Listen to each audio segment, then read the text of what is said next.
Good morning. Here we are, we're coming up to the end, journal number 5, still in 1997. And one of the things that I realized in coming across this little collection of pages here is one of the most valuable things that I do in my journals is use it as a focusing tool. And this exercise that I went through, I would do these, I'd call them 5x5 sessions, where I would have 5 questions and I would give myself 5 minutes to make a list of 5 things underneath that question. And where it comes in very handy, you can do it both in long-term things, you can do it for short-term things. But the thing that I find it really helpful with is in the midst of an overwhelming situation where you've got a lot going on and you've got a lot of competing priorities. One of the things that our minds can do is we can time travel, we can project, we can, have anxiety about things that are coming in the future or feeling like the pressure of deadline things. We can have, rumination about the past of something and transfer that meaning to what we're doing. But in the moment, this is the most comforting thing, is that in the moment, time moves at the speed of reality. You hear me say that a lot, that time moves is at the pace of 60 minutes per hour. And you would be amazed at how long 1 minute is if you just sit quietly and you look at your watch and you just sit quietly and watch the second hand sweep its way through to the top of the minute and just breathe, just get present like that. I saw an interview just recently with Rubin, who was on 60 Minutes with Anderson Cooper. And one of the interesting things that he suggested to Anderson before they got started with the interview was that they just take 2 minutes to get centered, to get into come into that moment. And I always take that approach when I'm coming into this kind of a clarity session. And so I would love for you to experience that. Take a page in your journal and just in the beginning, you've of course set up your environment, you've removed all the distractions, you've done all of that stuff. And here you are. How to get the most out of it is just to get centered, be still in that thing, and then list, if you start listing, what are the 5 most pressing things that I'm either procrastinating or I'm concerned about or I'm feeling the pressure on. And usually just by doing that, by naming them, by listing them, you're going to see that automatically it feels a little bit more manageable. And you'll realize that one of the things that I do is I go in granular things. When we're thinking about something being overwhelming, it's all in the moment and it feels like these competing priorities all need to be done right now. But when I look at it and I look down the list and I say, I start with the next 100 hours. I start to say what'll happen in the next 100 hours that is pressing, because sometimes it's something that is coming and it's on your mind, but it's not, there's no consequence or nothing in the next 100 hours. And if you go all the way down to the next 100 minutes, that's your real controllable time frame, right? That's what I would call the immediate present that you are in, that you can pretty much, even if you just think about it now, that if you just look and you kind of put that through that filter and say, what would be the most important thing that I could do in the next 100 minutes And just acknowledging the things and where they fit on that scale of where the real consequence is, even if you have to do something by the end of the day, taking 5 minutes or 50 minutes to get your thinking right is a real advantage. I think it was Abraham Lincoln that said if he had 4 hours to cut down a tree, he'd spend the first 3 hours sharpening his axe and then do the work. And I think that's the same thing here.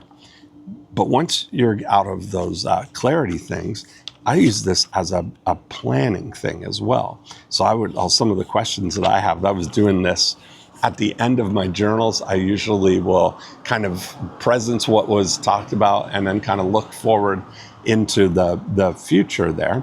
But one of the questions I asked was, what 5 habits would allow me to improve my performance most dramatically in the next 90 days? And if you just start looking at those,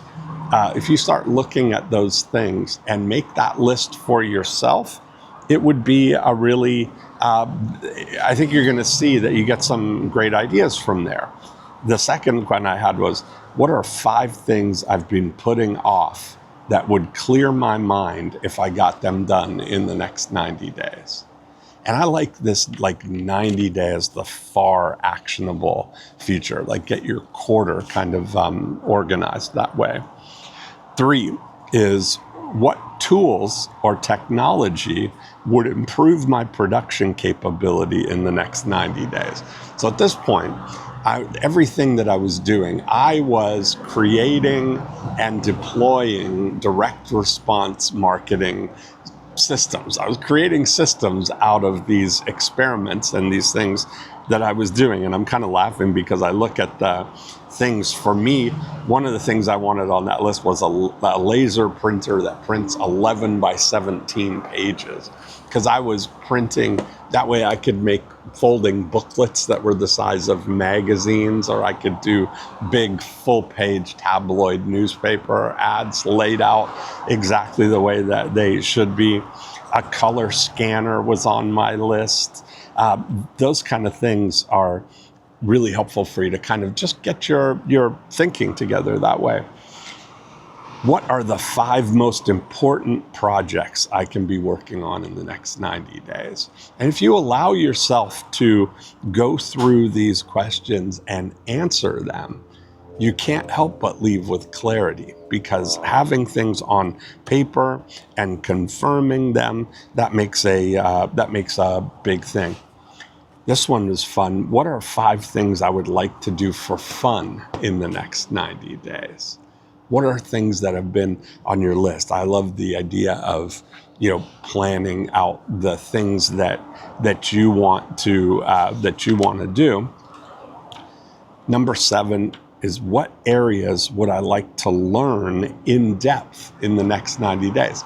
You can make a big dent in something that if you take it on as a priority, as an in-depth kind of, I'm going to go full immersion on this for 90 days.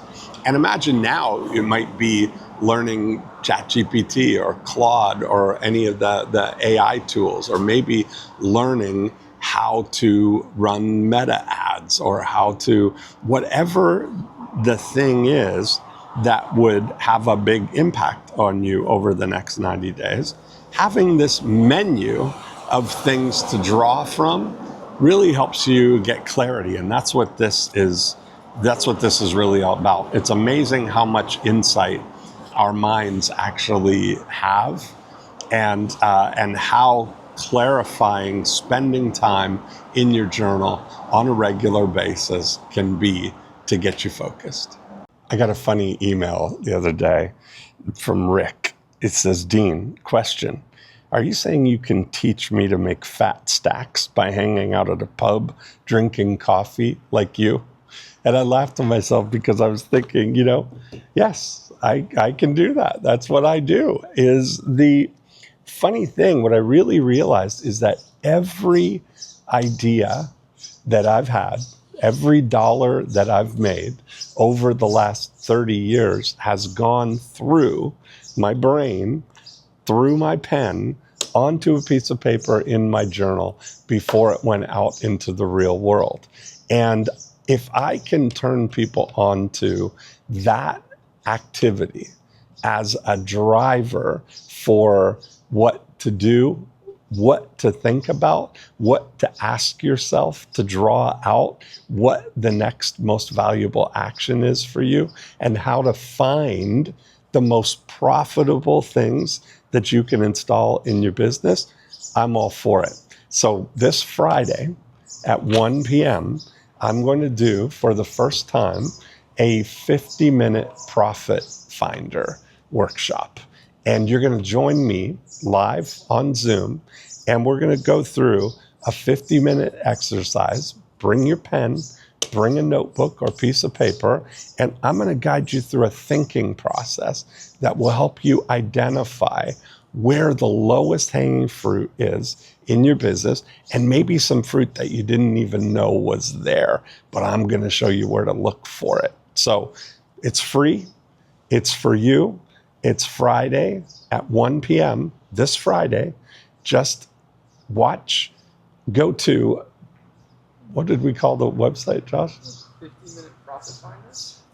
Just go to 50minuteprofitfinder.com and I'll get you all the details, and hopefully you can join us then. Friday, 1 p.m.